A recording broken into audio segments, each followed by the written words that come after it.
हमारे लोग पर इस प्रकार की कार्रवाई की जाती है तो कोई बर्दाश्त करेगा क्या? किसी को नहीं बर्दाश्त करना चाहिए। प्रधानमंत्री तो खुद ही बोल गए कि हम लोग जवाब देंगे, लेकिन जवाब तो देना ही है, लेकिन साथ साथ ये भी तय कर लेना पड़ेगा कि चूक कहां हुई।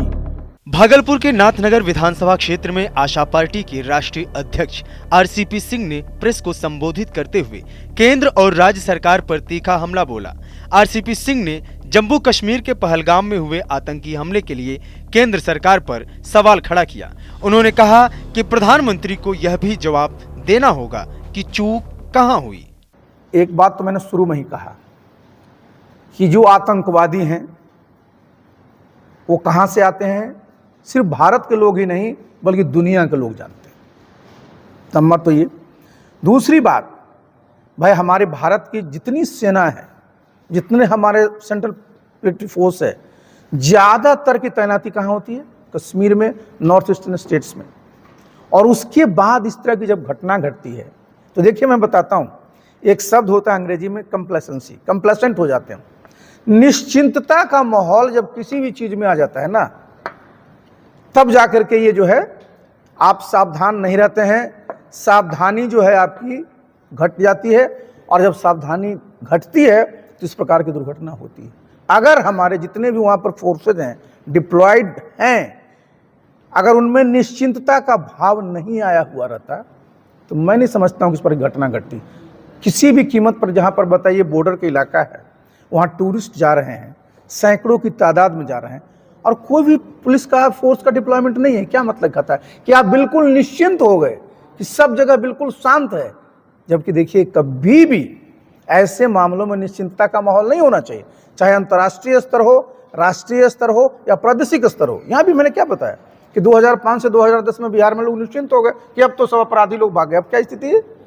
जब आपने निगरानी कम कर दी, नीतीश बाबू का निगरानी कम हो गया, तो क्या हालत है? तो कभी भी अगर किसी भी चीज़ में कंप्लेसेंसी आती है तो इस तरह की दुर्घटनाएं होती हैं। और मैं इस बात को मानता हूं, और इस पर मैं केंद्र सरकार से जरूर अनुरोध करूंगा कि भाई उनको इसके तह में जाना चाहिए कि आखिर इतनी बड़ी सारी की सारी हमारी स्ट्रेटजी होती है, हमारी इतनी इतनी प्लानिंग होती है, first layer, second layer, third layer, सब व्यवस्था होती है। और ये भी देखिए, सबसे पहला देश के नागरिक क्या उम्मीद करता है कि हम लोग अपने देश में सुरक्षित रहें, हमारी बाउंड्री सुरक्षित रहे, और हमारी सीमा से अगर इस प्रकार के घुसपैठ होकर के हमारे लोग पर इस प्रकार की कार्रवाई की जाती है तो कोई बर्दाश्त करेगा क्या? किसी को नहीं बर्दाश्त करना चाहिए। प्रधानमंत्री तो खुद ही बोल गए कि हम लोग जवाब देंगे, लेकिन जवाब तो देना ही है, लेकिन साथ साथ ये भी तय कर लेना पड़ेगा कि चूक कहां हुई। केंद्र सरकार के साथ ही आरसीपी सिंह ने सीएम नीतीश कुमार पर भी हमला किया। उन्होंने कहा कि शराबबंदी है, यह सिर्फ नीतीश बाबू मानते हैं, उनके लोग भी यह बात नहीं मानते हैं।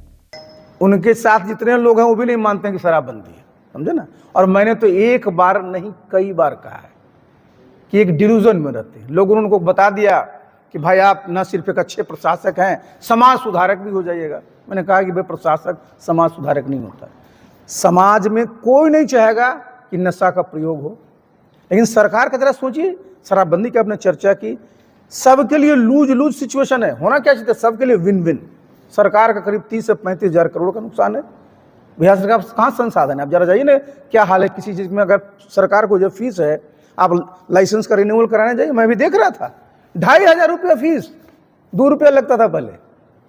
आपको जहां से पैसा मिलना है उसको तो प्रणाम किए हुए, और जहां नहीं है वहां आप रजिस्ट्रेशन का फीस देख लीजिए। तो जो शराबबंदी से राजस्व का नुकसान है, गांव गांव में जाइए कहीं, मैं तो गांव में ही रहता हूँ। मैंने एक बार नहीं, नीतीश बाबू को कई बार कहा था कि हमारा गांव तो छोड़ दीजिए, आपके गांव में भी लोग शराब पीता है। क्योंकि ये खान पान पर ना, लोहिया जी भी कहा करते थे, जिनका रोज लोग चर्चा करेंगे कि खान पान पर कानून बनाना संभव तो है, लेकिन उसको लागू करना इतना आसान नहीं है। आरसीपी सिंह नीतीश कुमार के पुराने सहयोगी रहे हैं। उन्होंने सीएम नीतीश की तारीफ करते हुए यह तंज कसा कि अब नीतीश कुमार का शरीर उनके नियंत्रण में नहीं है। हम तो 4 महीने से कह रहे हैं। देखिए, जब आपका शरीर ही आपके नियंत्रण में नहीं है, उनका बॉडी लैंग्वेज देख लीजिए। जो सेंसिटिव ओकेजन्स होते हैं, आपने देखा ना परसों ही जब यहाँ झंझारपुर में भाई संवेदना प्रकट करने के लिए, शोक संवेदना के लोग खड़े हुए, आप ही के चैनल पर लोग, क्या मुख्यमंत्री जी का क्या हो रहा था बॉडी लैंग्वेज?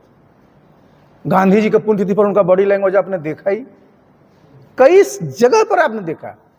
तो हम तो उनके साथ रहे ना। नीतीश बाबू क्या थे? नीतीश बाबू एक आइकॉन थे पब्लिक मर्यादित भाषा के लिए, मर्यादित व्यवहार के लिए, लेकिन सब पूरा उनका नियंत्रण में था तब ना। और जो शरीर ही नियंत्रण में है तुमको क्या पता है? और ये लोग को नहीं लगता, वो तो लोग की इच्छा है कि नीतीश बाबू को सामने रख करके चुनाव लड़ लिया जाए, किसी प्रकार से सत्ता पा लिया जाए। बिहार की चिंता किसी को नहीं है। क्या इस बार बिहार बदलाव की ओर रुख करेगा? पक्का। रामचंद्र प्रसाद सिंह, शॉर्ट में आरसीपी सिंह, बिहार से पूर्व राज्यसभा सांसद रहे आरसीपी सिंह ने हाल ही में बीजेपी छोड़ अपनी पार्टी बनाई है। बीजेपी से पहले वो जदयू में थे। यहाँ वो नीतीश कुमार के इतने भरोसेमंद माने जाते थे कि पार्टी का राष्ट्रीय अध्यक्ष भी उनको बनाया गया था। फिलहाल वो अभी अपनी नई पार्टी आशा पार्टी के साथ बिहार विधानसभा चुनाव के लिए तैयारी कर रहे हैं।